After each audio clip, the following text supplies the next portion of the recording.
are 6 of us, 3 Danes and 3 Swedes who relish a canoe trip with challenges, excitement, and the sweet taste of the outdoors. Ironically, we call ourselves the Gunnels. Especially when you're shooting rapids and about to capsize, it's a question of keeping your hands on the paddle and only the paddle. Your body and your paddle are what supports and stabilizes the canoe in troubled waters. A mistake that beginners and sometimes even experienced canoeists make, a pure reflex reaction, is to grab for the gunnels when the boat starts to tip. It's called gunnel grabbing. Follow your instinct to do this and you can be sure of 2 things. Your canoe will turn bottoms up and your buddies will break your neck. We 6 have done a lot of paddling in Scandinavia. 4 of us have also canoed in Alaska and Canada. For the last 4 or 5 years, we paddled together. And for 2 years, we have thought, talked, and planned our dream trip. 600 kilometers, 370 miles across Scandinavia, from the Norwegian Sea to the Gulf of Bothnia by canoe.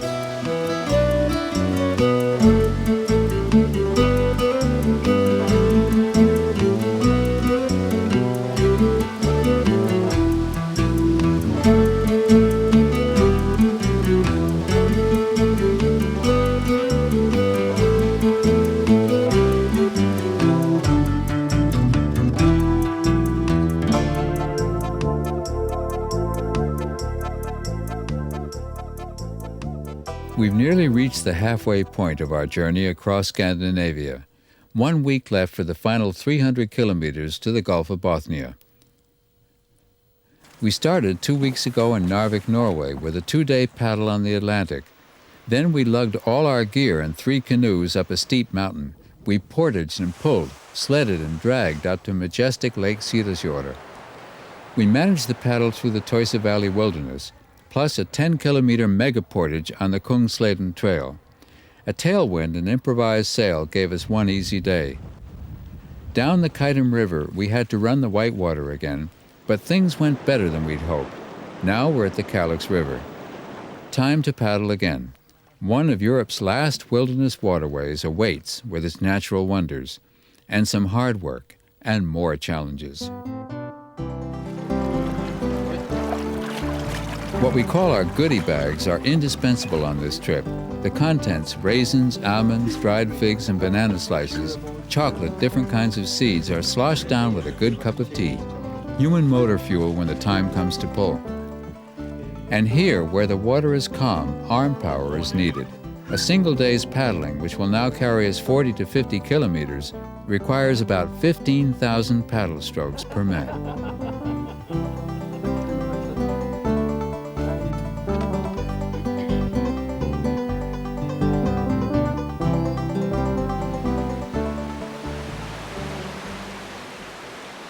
The calm waters turn white again. Parakakurkio spectacular falls signals yet another portage, hopefully short. From the canoes, we see the waterfall dead ahead, there where the river disappears and the white mist rises. It's incredibly exciting. And though it may be dangerous, we decide to paddle almost up to the brink of the falls. There is a so-called sneak route here on the left side, which calls for experience, dexterity, and great faith in one's fellow paddler.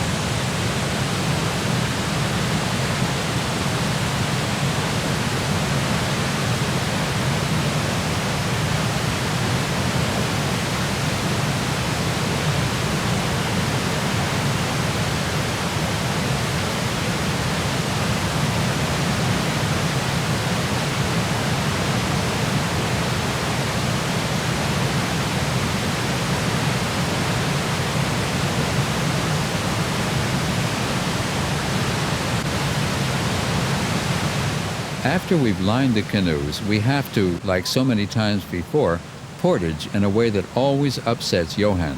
So we call this a Johan lift and use it on short portages. The spray cover is loosened, and like pallbearers, the 6 of us pick up one heavily laden canoe. Quick and easy, yet hard. A genuine Johann lift is also over stony ground where it's impossible to walk on an even keel.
The long and tricky rapids after the falls calls for ferrying.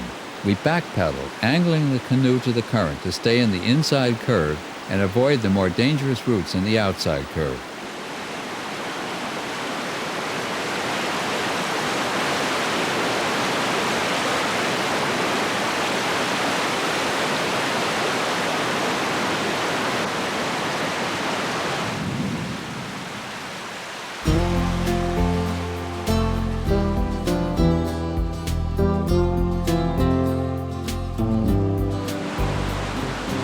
Paha Rapids. Paha means evil or mad, and another 3-kilometer portage for us.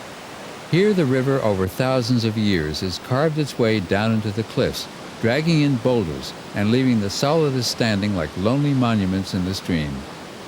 There are lots of big and little pots formed by hard stone and the whirlpools carving into the cliffs. A folk tale tells of the evil giant who lived here. The pots are his footprints. He ate all who tried to battle their way through the rapids. We hope he isn't hungry today.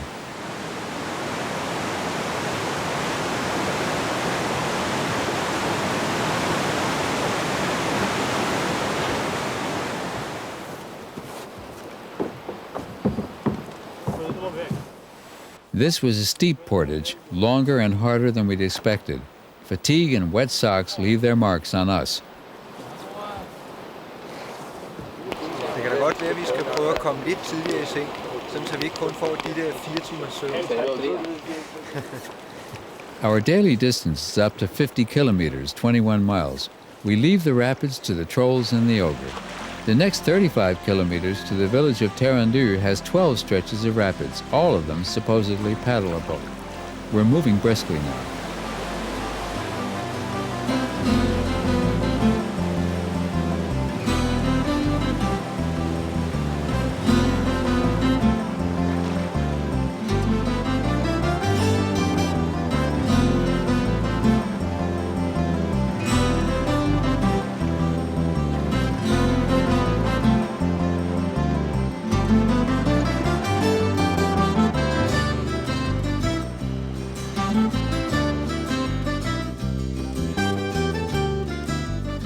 The Tornio and Calix are bound together, forming a single major unspoiled river system, Europe's last.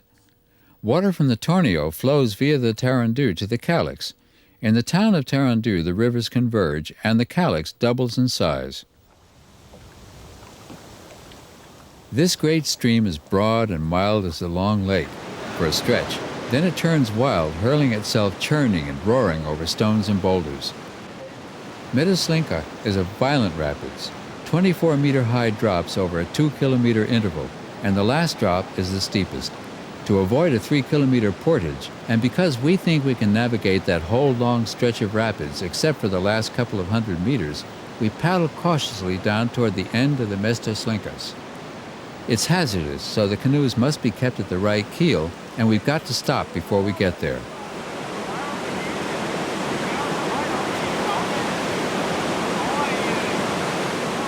A steady eddy turn into calmer water and the riverbank. For security, we line the canoes for the final stretch.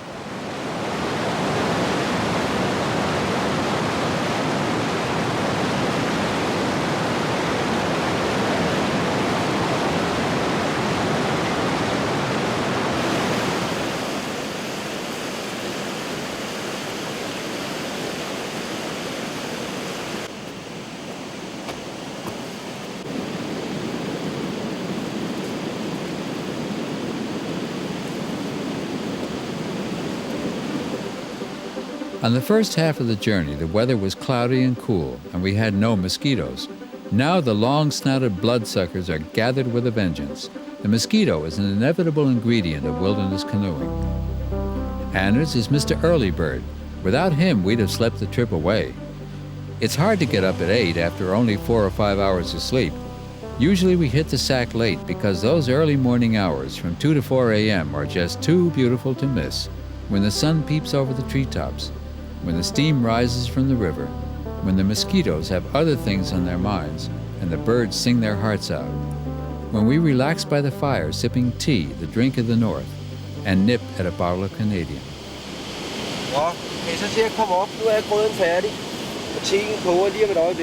When we load up for the new day, meditate over existence, when we savor the stillness and feel at one with nature, then, no matter how tired you are, it's hard to go to sleep.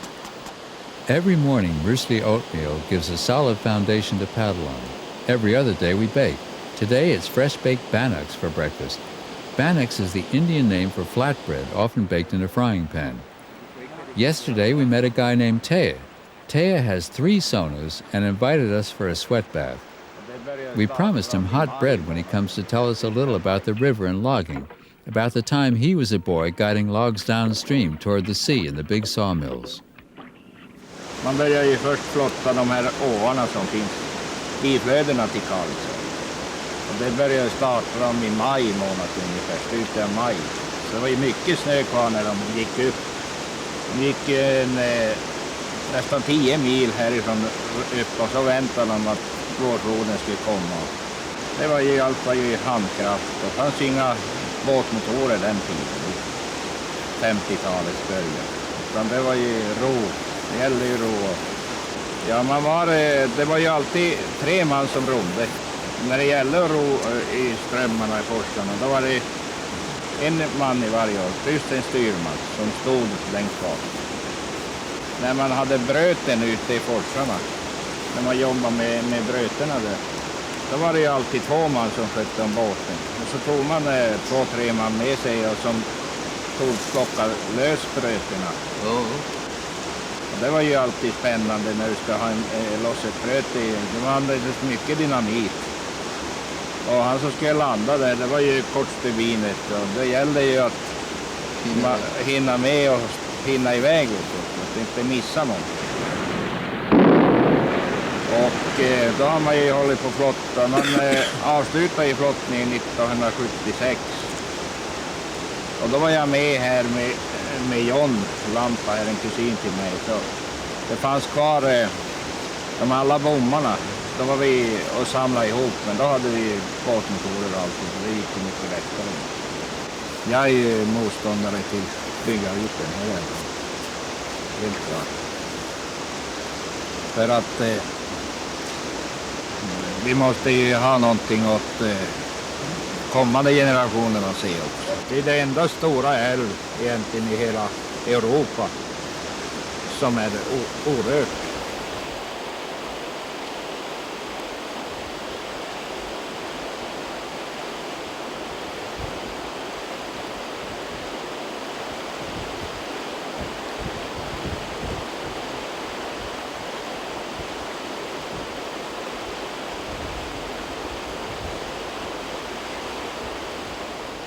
The good weather doesn't hold. It starts to pour.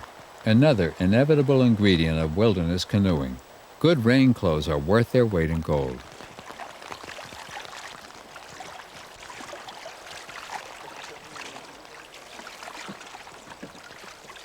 The big, gentle river swings left, winds up, and hurls itself out over the 10-meter-high Jokkberget, one of Sweden's last big waterfalls. Jocks Falls is a thundering, foaming inferno. 200,000 liters of water plunge over the brink every second. In May and June, when the water is highest, that figure reaches a half to a whole million liters per second. 10 or 15 years ago, when we were green canoeists, great waterfalls like this one could stir up uncomfortable thoughts and turn sweet dreams of a canoe trip into a nightmare. The current grows stronger and stronger. There are more and more rapids. We try to stop. We paddle for our lives, but it's too late. We can't control the canoe. The rapids take charge and hurl us out over the edge, down into the whirlpools. We disappear into the foam. That nightmare we once had has become mortal reality for too many canoeists. It still frightens us gunnels, but at the same time, it has sharpened our desire to become better canoeists with more control, because wilderness paddling is what we live for.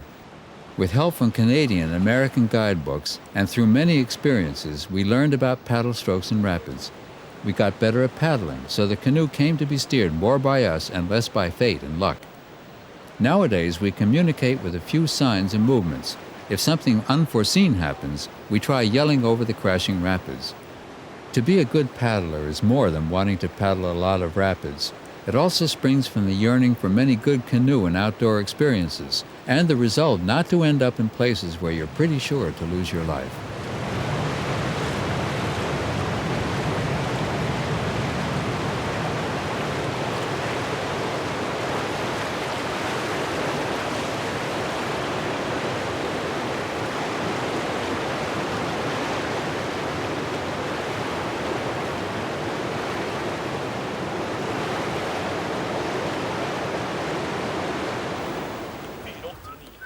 The river crosses the polar circle. We cross it 10 kilometers south of Jocks Falls. From here, it's 120 kilometers, about 3 days, to our destination in the Gulf of Bothnia. Friedrich is an orienteering runner and our chief map reader. One look at the map, and Friedrich has a clear picture of a stream's characteristics and surroundings, of drops, potential problems, and much more. Vi har en hurkö på vägen. Jag tycker vi kollar här nere.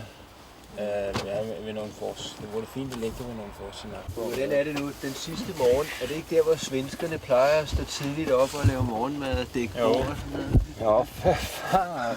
Det brukar vara vid Långforsen också. Ja, det är precis exakt det samme som det är bara så att svenskar har det första gångerna. Den sidste morgen, der skal jeg have lov til at sove længe. Fredrik, er det her svensk sommer, eller hvad var det, du sagde? Det här är svensk sommar, vet du. Det är svensk sommar. Hvor er bulguren, der skal Ja, jag har mixes? Hvis du nu får det her bræt ned, kan du så ikke tømme løget over i? Olsen's Floating Restaurant. Olsen, that's Klaus, our chef. He's had charge of all the food for the trip and put it together so we always have good, nourishing meals. 5,000 calories per man per day, about half of them carbohydrates.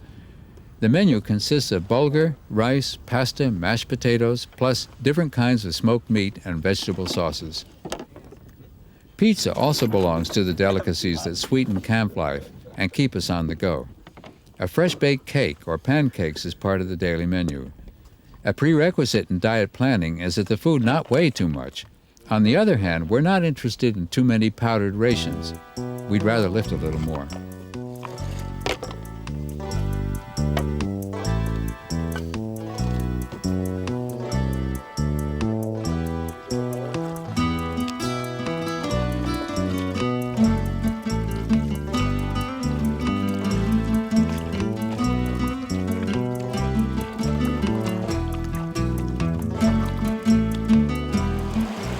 The rapids have changed character. More water, big waves, and not so many stones.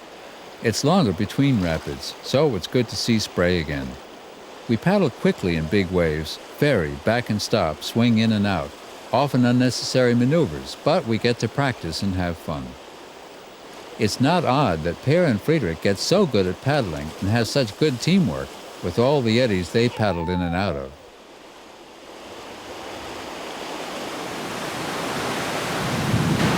The Konlunga Rapids is the last hard whitewater stretch. Reconnaissance from the bridge. Stones aren't the problem so much as these unpredictable 2-meter high waves.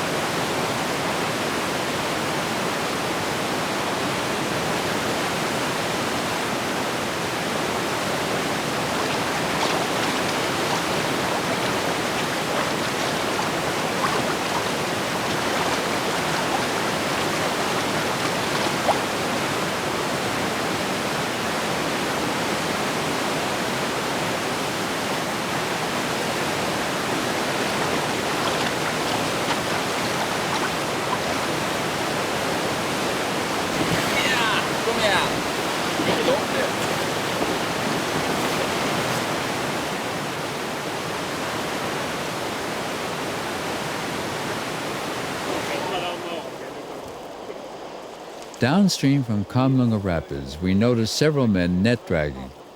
This is an old local fishing tradition where they row out and lay a long, narrow net in a circular bow, which later can be heaved ashore. The catch varies from a few fish to a few hundred. Vi kan lave et væddemål. Vi gætter på, hvor mange fisk de fanger denne gang. Den, der er længst fra, giver til den, der er tættest på.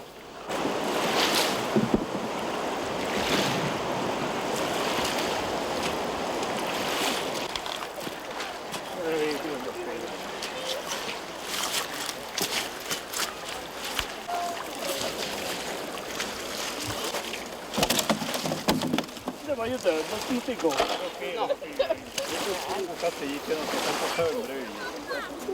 I spade, du kokar den och så blöter du bröd i spade.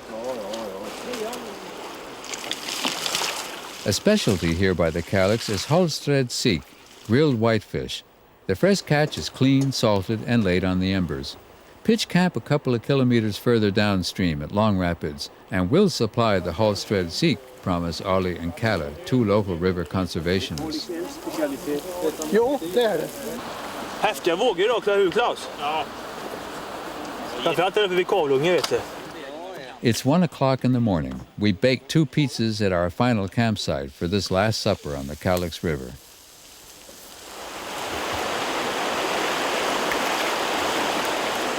This is our last day.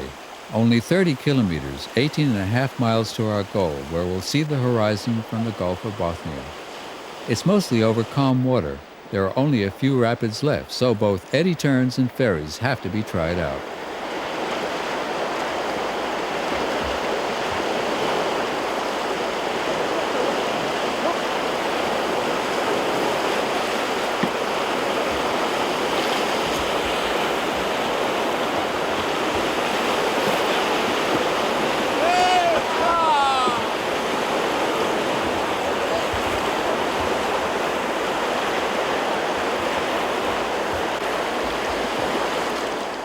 At many points on this trip, capsizing could have given big problems with fatal results. Here, it's merely educational. All gear is tethered fast. Nothing disappears. Oh, well, maybe some confidence, but we soon get that back again.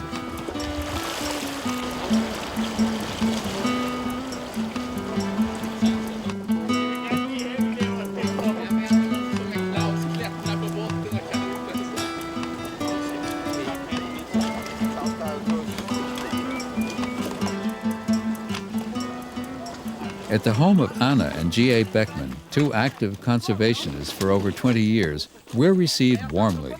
The sauna is heated up, and we're offered a tasty lunch and cake table. Fantastic hospitality to round off our trip down the Kalix. We met many warm and gracious people on this journey. Vi arbetar ju inte bara för Kalixälven, utan inom älvräddarna så är det ju hela Sveriges älvar som vi försöker ha kvar så gott det går. Vi har nu beställt diabilder för att få ut kunskap till människorna. Det är där det sitter. De vet inte vad det vill säga att bygga ut. Och de vet lika fullt inte vad vi mister om vi bygger ut. Eller om de bygger ut. För vi gör det minsann inte. Kalixälven är beräknat till 11 kraftverk för hela älven. Och det sista skulle vara där nere vid Långforsen. Det skulle bli sista dammen. Men de får inte. Älvräddarnas Samorganisation is a Swedish environmental group, a league of all Sweden's many stream conservation societies and supporters, which works to protect rapids and rivers. There are only 4 big undeveloped rivers left in Sweden. Around 1970, 2 were supposed to have been harnessed for water power projects. That was too much. Opposition grew. The Stream Savers Society came into being, and they have fought actively, along with the Swedish Nature Protection Society, to conserve the country's last free waterways. Today, the World Wildlife Fund has also joined the battle across Europe. We paddle 450 kilometers, 125 miles on the Kalix, one of Europe's last free rivers. If you're not an active stream saver, seeing, hearing, and touching what we have will make you one. Several 100,000 paddle strokes per man, some hard portages, a variety of spectacular nature we leave behind us. We made it across Scandinavia by canoe. Jeg kan ikke fatte, når jeg tænker tilbage nu på det her, at det er en og samme padling, vi har været afsted på. Ikke? For mig, der kunne man godt sige til mig, at du har været afsted på en 3-4 ture nu her. Ikke? Altså, der er sket så meget. Jeg kan ikke fatte, at det kun er 3 uger siden, at vi startede den her tur her. Du har næsten både vinterferie og sommerferie, og du har prøvet alle mulige kategorier her. Ikke? Det har været varmt, vi har siddet i kort bukser og bare mave, og vi har haft vintertøj på, og alligevel næsten har frosset. Ikke? Så jeg må sige, altså det jeg har fået opfyldt med den her tur, det har været helt fantastisk. Det kan simpelthen ikke blive bedre. Den här turen tycker jag har varit helhet på något sätt. Man har fått kämpa och haft en härlig upplevelse med det. Och sen är det fantastiskt att få följa en älv tycker jag från det att den börjar och få se hur både älven skiftar när den får mer vatten och flödet blir större och sen även hur naturen runt om älven förändras. Jeg har jo helt sikkert på denne her tur prøvet nogle forser, som jeg tidligere ikke har ville padle. Noget, der var for kraftigt til mig, synes jeg, til den teknik, jeg havde. Og der er jeg jo selvfølgelig så kommet længere nu, fordi jeg har klaret de forser.